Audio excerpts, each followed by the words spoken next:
পেন্টানিক IT solution পার্কে আপনাকে স্বাগতম। আজকে আমরা যে বিষয়টা শিখব সেটা হলো ডাটা টাইপ নিয়ে। ডাটার বিভিন্ন ধরনের ডাটা টাইপ আছে, সেটা হলো নাম্বারের মধ্যে আবার ইন্টিজার, ডাবল দুইটা আছে, তারপর আবার স্ট্রিং আছে, বুলিয়ান আছে, লিস্ট আছে, ম্যাপ আছে। সো আমরা এই ডাটা টাইপগুলো কিভাবে কাজ করে সেটা আমরা কোডের মাধ্যমে দেখব। তো চলেন, আমরা কি এর আগে কি ভেরিয়েবল নিয়ে আমরা কাজ করেছি, আজকে আমরা যেটা করব কি ডাটা টাইপ গুলো চিনবো আসলে, ডাটা টাইপ গুলো।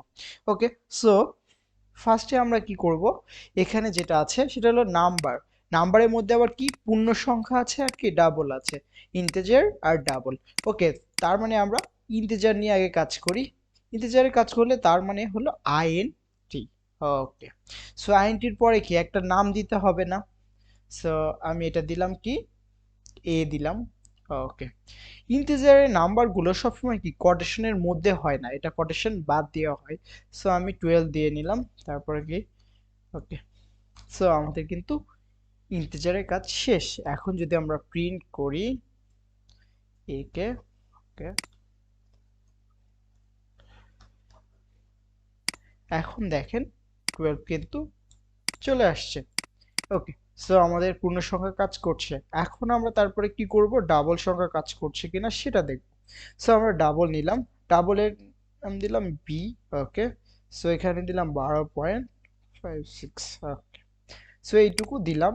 এখন যদি আমি এটা বি দিই, সো আমি দেই, দেখি কি অবস্থা। ওকে, দেখেন আমাদের কিন্তু ডাবলের মধ্যে কি পূর্ণ সংখ্যা কাজ করেছে। আচ্ছা, তার মানে আমাদের কি এই নাম্বার সিস্টেমের ব্যাপারটা আমরা বুঝতে পারছি যে পূর্ণ সংখ্যা যখন হবে তখন আমরা ইন্টিজার ব্যবহার করব, আর যখন পূর্ণ সংখ্যা ছাড়া আমাদের যখন দশমিকের কাজগুলো হবে তখন কি আমরা ডাবল লিখব। ওকে, তারপরে আমাদের যেটা আছে সেটা হলো কি স্ট্রিং। ওকে, স্ট্রিং মানে আপনারা বুঝতেই পারছেন, স্ট্রিং মানে হলো যে আমরা কি কোনো কিছু নাম প্রকাশ ক্ষেত্রে ব্যবহার করা হয়। সো আমরা একটা স্ট্রিং বা ABCD এগুলো নিয়ে আমরা যে কাজগুলো করব সেটাই একটা স্ট্রিং হয়ে যায়। সো স্ট্রিং এর একটা নাম দিলাম সি, দেখেন এখানে লিখলাম সাপোজ আবিদ আলী। সো এটা একটা স্ট্রিং টাইপের, দেখেন স্ট্রিং টাইপ যখনই হবে তখন কি আমরা দুইটা কোটেশন দিব, দুই সাইডে দুইটা কি কোটেশন দিব, সেটা সিঙ্গেল হোক ডাবল হোক, কিন্তু আমাদের কোটেশন কি দিতে হবে। সো আমরা কি স্ট্রিং টাইপে দিলাম। এখন কি আমাদের কাজ করবে? সো দেখি তো আমাদের কাজ করে কিনা, সি। ওকে, দেখেন এখন কিন্তু আবিদ আলী কি কাজ করছে। ওকে, সো আমাদের তার মানে কি আমাদের স্ট্রিং টাইপ নিয়েও আর কোনো সমস্যা থাকলো না। এবার বলিয়ান টাইপের আমরা ছোটবেলায় কি ট্রু ফলস বিষয়টা বুঝতাম না, সত্য কিনা মিথ্যা, হা কি না না, মানে এক কথায় উত্তর হবে হা অথবা না, সত্য কি মিথ্যা। এই ধরনের ক্ষেত্রে আমরা এই বলিয়ান টাইপের ডাটা টাইপটা ইউজ করতে পারি। সো আমরা এখন কি লিখব, বল। ওকে, সো এটার নাম দিলাম আমি ডি। ওকে, সো এখন আমরা যেটা করব, এটা ট্রু না ফলস, সত্য না মিথ্যা, সো আমি দিলাম ট্রু। ওকে, সো এইটুক শেষ। এখন আমি যদি ডি কে প্রিন্ট করি, দেখেন এখন কিন্তু ডি কিন্তু প্রিন্ট হবে, ট্রু চলে আসছে। আবার যদি এটা ফলস করি দেখেন ফলস চলে আসছে। তার মানে এটা মানে এক কথায় প্রকাশ যে আপনার সত্য কিনা মিথ্যা, হা কিনা না ক্ষেত্রে আমরা কি এটা ব্যবহার করে থাকি বলিয়ান টাইপের। ওকে, তারপরে আমাদের যে ডাটা টাইপটা আছে বলিয়ান টাইপের পরে লিস্টের ব্যাপারটা তো আমরা সবাই বুঝি, আসলে লিস্ট আকারে আমরা কি কোনো কিছু কিনতে গেলে আমাদেরকে একটা লিস্ট ধরায় দেয়। তো এইরকম আমার কি প্রোগ্রামিং এও আমাদের কি লিস্ট আছে। সো আমরা এই লিস্টটা কিভাবে কাজ করে, সো আমরা একটা লিস্ট নিই।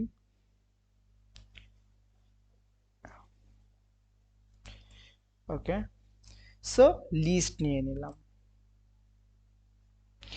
আচ্ছা, লিস্টটা আমরা ভেরিয়েবলের মধ্যেও রাখতে পারি। ওকে, সো দিস টাইপ। ওকে, দেখেন এটার মধ্যে আমরা কি করব, 1 2 3 4 5 ওকে, সো এখন যদি আমরা এটা প্রিন্ট করতে চাই সেক্ষেত্রে কি প্রিন্ট হবে না এই লিস্টটা? আচ্ছা, আমরা এখানে ছোট হাতের দিই, যেহেতু এখানে ভেরিয়েবলের নাম দিচ্ছি। সো এখানে লিস্টটা আমরা দিয়ে নিই। দেখেন এখানে কিন্তু আমাদের লিস্ট আকারে কিন্তু এটা চলে আসছে। এখানে আমরা অনেক কিছুই লিস্ট আকারে দিতে পারি। সো আপনাদের লিস্টের ব্যাপারটাও বুঝলেন। এখন আমরা যেটা করব, ম্যাপ। ম্যাপের মধ্যে দুইটা জিনিস থাকে, সেটা হলো কি এবং ভ্যালু। সো আমরা কি কোনটা আর ভ্যালু কোনটা সেটা আমরা দেখি। ভার আমরা এটা, সো স্টুডেন্ট, ওকে, আমরা সবসময় একটু ছোট হাতে ব্যবহার করে ট্রাই করবো। ওকে, সো স্টুডেন্ট দিলাম ইকুয়াল, ওকে, সেকেন্ড ব্র্যাকেট। এখন আমরা দিব কি এবং ভ্যালু, একটা সেমিকোলন দিয়ে নিই। ওকে, ফার্স্টে আমাদের কোটেশনের মধ্যে, সিঙ্গেল কোটেশনের মধ্যে থাকবে কি, কিটা থাকবে। সো আমার কির মধ্যে থাকলো নাম। ওকে, নামের মধ্যে আমার যে নাম সেটা সাপোজ ধরেন হাসান আলী, এইটুকু আমরা দিলাম। সো এখানে দেখেন নাম, এই নামটা হলো কি, এইটুকু কি, আর এটা কি ভ্যালু। কি আপনার সেম হতে পারে না কখনো, কিন্তু ভ্যালু আপনার যে কোনো সময় সেম হতে পারে, কোনো সমস্যা নেই। বাট এটা আপনাদের সবসময় মনে রাখতে হবে, কি সবসময় ইউনিক হয়ে থাকে। ওকে, তারপরে আমাদের যেটা করতে হবে, এজ নিয়ে নিই। ওকে, সো এজ যেহেতু ইন্টিজার টাইপের, এটা আমরা জাস্ট লিখলেই পারি। ওকে, তারপরে সে কোন ডিপার্টমেন্টে পড়ে সেটা আমি দিয়ে নিই। ওকে,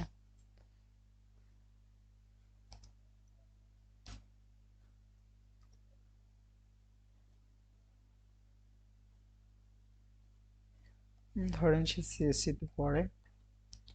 ওকে, তো আমাদের এখন দেখেন ম্যাপের মধ্যে আমরা ম্যাপ ইউজ করলাম, সেটার মধ্যে কি কি দিলাম, ভ্যালু দিলাম, আবার কি দিলাম, ভ্যালু দিলাম, কি দিলাম, ভ্যালু দিলাম।